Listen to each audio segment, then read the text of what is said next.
Good morning, first graders. We are now in the month of October, October the 5th, 2020. Dear all, we hope you enjoyed your week of virtual learning.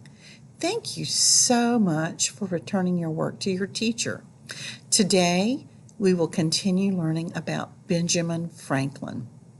Ben published a newspaper called the Pennsylvania Gazette and began writing his famous Poor Richard's Almanac.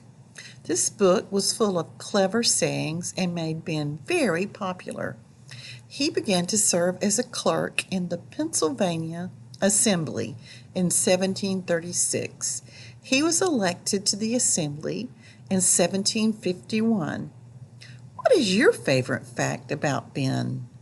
Best wishes, your first grade teachers. Enjoy your day, first graders.